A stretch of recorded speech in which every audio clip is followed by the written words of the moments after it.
Things in my life have been pretty crazy recently, and I thought I might share since I've heard stories from here. I don't really expect anyone here to believe me, and that's fine. This is intended to be mainly therapeutic to me. I want to tell at least someone what's happening to me.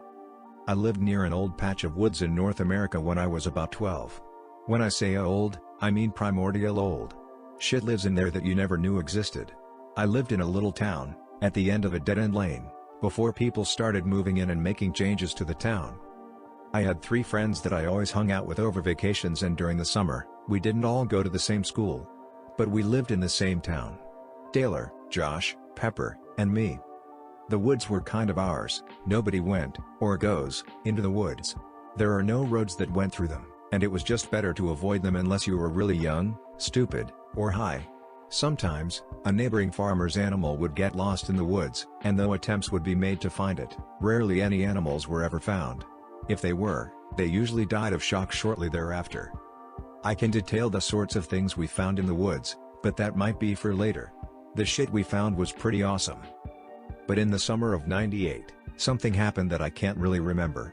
Pep, Taylor, Josh, and I went into the woods, and apparently were kidnapped. We spent nearly 48 hours in there, but I can hardly remember anything. Here's what I can remember. At around 5 o'clock in the evening in August, we all met at the end of the lane where we usually did before we headed off to play. Because it was before the time of reliable contact with parents, my mom gave me her watch and told me to remember to be back in by 7. We were all a little nervous, because people were saying a prowler was living in the woods, and they'd seen him around town, and we were pretty certain we'd seen him, too, though I don't remember actually seeing him. I remember running into the woods behind Pep and Taylor. Josh was fastest, and he was already over the fence and into the woods. We must have gone to the fort we found. It was probably the remnants of an old house, but it was pretty unrecognizable to us. I remember hearing something crashing in the woods, and Josh asking if we heard it, too. I remember telling Pepper she should stay put, and we would go check it out. After that, I don't remember anything. After 48 hours, and our parents and people in the town launching a search for us, they found me in a place they'd already looked. I was backed up into a large oak tree, standing alone in a clearing in the woods. I wasn't wearing shoes, and there were long, bloody gashes on my back and legs. They never found Pep, Josh, or Taylor. A hunter found one of Pep's barrettes some years later buried under pine needles. He said he'd only seen it because he'd been up in his stand, and he had seen a glint below him. Some college kids found an old cache of our stuff that we must have left in a kind of burrow. It really troubles me that I can't remember more of what happened, and the stuff that I do remember the therapists told me are probably false memories. I want to share some of these with you, if anyone is interested. Tell me more, Rob. I am very interested in hearing. Alrighty. I remember the Willow Man. He was tall, thin, and had a laugh like thunder. I remember seeing him in the trees, moving so fast we could hardly see him. The day we disappeared, we didn't see him at all, but other days we would see him mostly in the summer. I always wondered why. Maybe because he was harder to spot in the foliage? You could always tell he was there, though, because he moved differently from the rest of the trees. We tried telling our parents about him. Mine were alarmed at the thought of a strange person in the woods. Pep's parents, who were very Christian, thought he was either a devil or B, someone trying to scare us. Josh didn't bother telling his folks. He liked to pretend he was more adult than the rest of us, and Taylor only had a mom who was usually out working one of her 3 jobs. Some people believed about the Willow Man, though. Some people even knew he was there. If we saw him, we didn't stick around, though. He never seemed to do anything except stand, watching you, about 30 or so feet away, swaying like a tree. To be honest, that summer we were a little obsessed with the Willow Man. We always knew he was there, but I remember Josh making it his life's mission to find the Willow Man that summer. The rest of us regarded the Willow Man the way you would usually think about a monster in your closet. You were pretty sure he was there, but you didn't have any real proof, except that you were scared as hell. So the summer began with us looking for places the Willow Man would be. This turned out to be pretty stupid. We automatically assumed he would be in dangerous, hard to access, or creepy places. In the woods, there were frequently old, abandoned buildings. Another town used to be next to ours about 200 years ago, and had been since subsumed by the woods. What happened to the people in the next town, and why didn't it exist anymore? They probably all moved out into other surrounding towns, but we like to think that the Willow Man had gotten them. You could still find old cobblestone paths peppered throughout the woods, and if you followed them, you could trace the outlines of the old towns. We decided that the town's graveyard and what we decided was a cheese factory were the most likely places for the Willow Man to be. I think we quickly decided the graveyard was a wash. I remember going there one evening, and finding a few graves in the dozen or so that were empty. While unsettling and creepy, Taylor, Pep, and I didn't take it to be obvious evidence of the Willow Man's movements, but Josh thought otherwise. He was sure it was the Willow Man's work. He had either dug their bodies back up, or these were graves where the people were dead, but no one ever found their bodies. I remember spending a few weeks of sleepless nights, waking up and looking into the woods after that, to make sure the Willow Man hadn't followed me home. The cheese factory was a little different. I can't remember what happened there very well, either, but I remember running, and falling out of the woods with Pep and Taylor. I remember we thought we had lost Josh in the factory, but he showed up cranky and pissed that we had left him when we had stopped to hop across the town's old cistern. I don't remember any of this happening, but I know whoever we had seen in the cheese factory hadn't been Josh. The old town was generally where we spent the first few weeks looking for the Willow Man.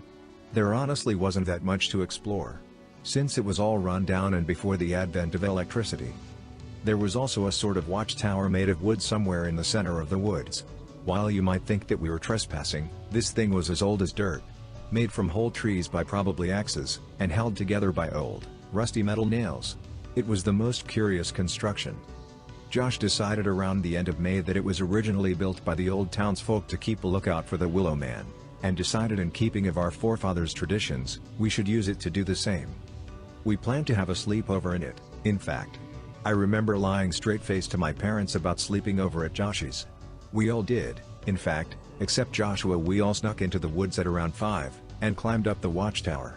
It was close enough to the village that I could see the town fire hall, right at the edge of the woods. The watchtower wasn't that tall, maybe 15 feet or so, and it had a great ladder that we discovered could be pulled up through a lever system. We didn't manage to spend the whole night. At around 8, we started hearing this aggravated breathing and crashing through the undergrowth, and then this long moaning. It could have just been someone who was high or drunk, but we spent about another hour sweating out the noises before we got too scared and booked it out of the woods. It didn't seem like anything pursued us, but when we went back to the tower the next day, the crackers, fruit snacks, and soda we had brought had been torn through and strewn around the clearing. That part right there scared me more than anything else in the whole ordeal. Sorry guys, something weird is going on when I try to post. Everything fucking time, something happens, so it takes me a few minutes. I think it might be worth telling you that the woods don't belong to anyone. I think it's a state park now, or something, or a preserve, or something like that. In any case, no one can use it for foresting, except for growth management every once in like 5 years or something. As a side note, after the kidnapping, my family moved away from the town for about a decade. We didn't sell the house or anything. We lived with my mom's parents in the next town over for a while, before moving out to Seattle for a few years. When I was about 18, we moved back into our old home. I didn't, and still don't remember what happened, so going back home didn't feel that traumatic for me. I felt like Pep, Josh, and Taylor were still here. I still do feel that way, to a certain extent. I just don't know where they are, or what happened to them. Your feeling of them still being there is probably due to you not being there to let it sink in that they're gone, and the sudden return of all the old feelings of the town brought that one too. Does anyone have any idea what this thing might be? Anyone heard similar stories or know of any myths? I'm interested now. You're probably right, it still doesn't feel real. I keep expecting them to just show up. In any case, after the watchtower, we found something like a burrow farther into the woods. There were 3 rocks, 2 propped up, and 1 on top, leading down to a hole in the ground. At first we were distracted, thinking it was an animal's den or something, but after shining flashlights, tossing in noisemakers, and finally crawling in, we discovered it was actually a deserted cave. There was a rank, rotten smell there, more human than animal. It's weird that I remember it to this day, or maybe I only remember remembering. There were things around the burrow that made you almost think a person lived there. There was a little hole where water dripped down from the ceiling, and made a kind of water dish. In the corner, there were old magazines and the ends of gnawed bones. We were puzzled as to what to think of it. We figured it was probably some hobos. Or a college kids. But then Josh decided this was where the Willow Man took the people he stole, and kept them here, before they disappeared forever. Taylor chipped in, figured he ate them. But we all knew that wasn't true. The Willow man didn't eat people, that was just stupid. It took a few days to sufficiently stake out the burrow. In fact, it took about 2 weeks before we moved on from it, figuring it to be a bust. Nothing ever happened while we were there, so we figured it was safe enough to use for ourselves, and we decided to keep different Willow man hunting odds and ends there. At one point, we ended up stashing a whole Coleman tent in there, but it ended up getting shredded to hell in the end of July, which was when we decided to stop using the burrow. Besides, we were pretty sure someone else was trying to use it, too. When we would visit the burrow, sometimes our stuff would have been gone through, or sometimes missing. Occasionally there would be drag marks outside the opening of the cave, which creeped us out more than anything. A lot of the other shit is pretty surreal, and probably didn't happen. For example, I remember seeing the Willow man outside of my house where the woods meets my lawn, clinging to the tree closest to my house and staring into my room. He would reach up and scrape the window to my room with his fingers and whisper, "Come play." And I would scream and scream, and no one would come for me. Another time, I remember playing in the tree house in my yard next to the woods with Pep. We were playing a card game, I think Uno, when we heard this snuffling against the side of the treehouse, like a dog had gotten up there. We both froze, and it continued until it reached the entrance of the treehouse, when we heard something digging into the wood, like an animal scrabbling to get in. We both started screaming in terror, and eventually my dad showed up, but he acted like nothing was wrong. He just popped his head up into the treehouse and asked if we wanted sandwiches for lunch. I think I mentioned before how keyed we were before we disappeared in August. It was kind of like that through the whole summer. Josh became increasingly more irritable and moody, and Taylor would space out, and not hear things right away. Pep became kind of skittish, and hung around me for comfort. At first, you might think this was just normal prepubescent stuff, but the change was so sudden and radical, that it stood out like a sore thumb. Pep's mom was even threatening to send her to a psychiatrist. We all started suffering from sleepless nights, and when we could sleep, we all had nightmares.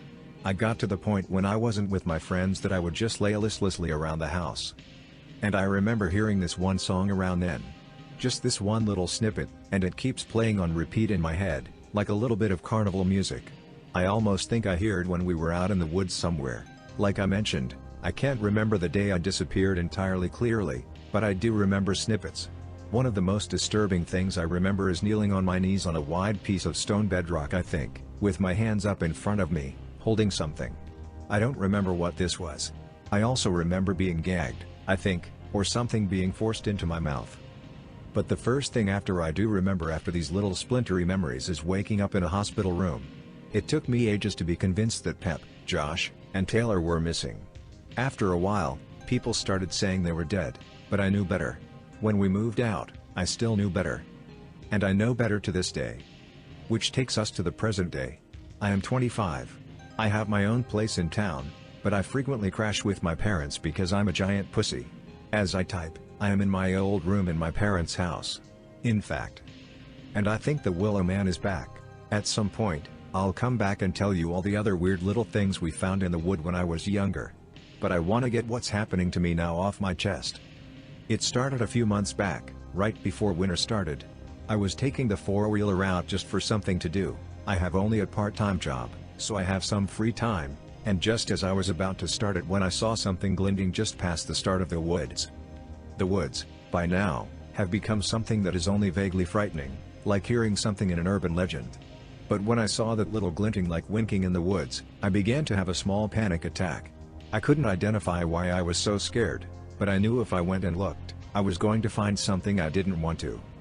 And yet, against my better judgment, I left the four-wheeler and went to the woods, and though it had been only about 100 feet from where I was standing, it seemed to take forever to get to where the woods began. It had been a pretty fresh, breezy day then, but the woods were still and calm, with almost no wind moving through. But then, the woods are always like that, and you can't judge what the weather is like when you're in them. They looked so much different from when I played in them when I was a kid.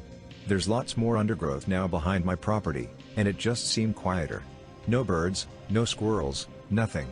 Just the sound of the wind. And where had the thing been that I'd seen flashing at me in the underbrush? I was torn between going farther in to investigate, and standing just where the woods began. Because I was terrified. But before I could decide to do either, the trees had moved a bit in the wind and the thing blazed up at me like a tiny beacon. It had startled me so much that I jumped back before I could see what it had been.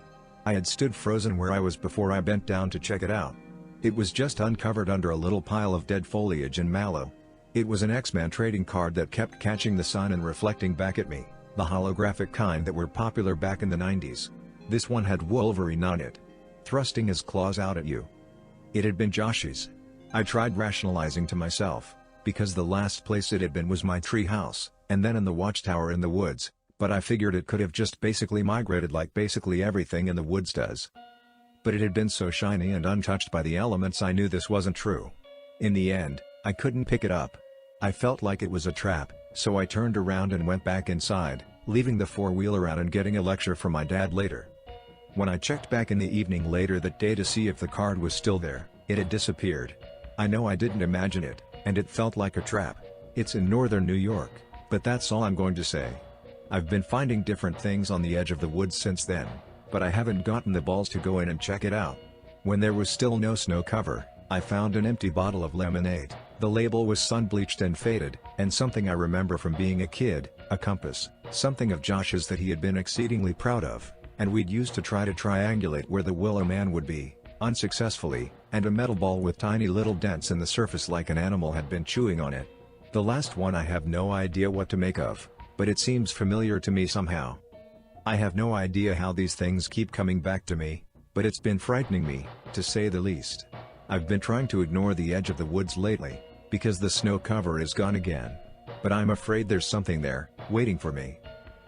I might take pictures of the wood when I head out to work, because I have to go shortly, so don't be distressed, guys. I will probably be gone until 6 or later my time, but I will come back and tell you more then. Back again, everyone. Sorry I came back and left so suddenly last night. Some weird shit happened to me. I was headed out my door for work, and I had my phone ready and aimed at the woods to take some pictures when I saw something flash past the viewfinder really fast. So my heart was in my mouth. It had appeared to be bipedal and human height or taller and woods colored, brown, but I told myself it was a deer. So I turned and walked down my driveway, and started down the street. Happily, the street leads me away from the woods, so when I walked through town to get to my job, I managed to shake off a good portion of my fear. When I finally got to the library, and was rounding the side of the building to use the back door, I stopped. The library is attached to the fire hall which, if you recall, is pressed flush to the woods. I remember looking into the woods, and seeing something. And the next thing I remember is kneeling on my knees, facing my own backyard at 5 o'clock in the evening, once again. I didn't have any shoes. My feet were bare and my wrists had pieces of twine tied around them. I didn't have my phone, my personal effects, nothing. So I just kind of wandered into the house, which was warm but empty. I sat down at the kitchen table for I don't know how long before I started to crave some sort of human interaction and came on here just to know I wasn't the only person in the universe. Then I went to bed. My mom woke me up about 10ish asking me if I was okay, and that the library had been calling asking where I was because I didn't show up for work. I might have alarmed her a little bit, because we ended up going to the hospital again. I haven't been feeling really well since then. Everything hurts, and somehow I've got all these bruises on me. I am gonna shit some bricks if Op doesn't get photos.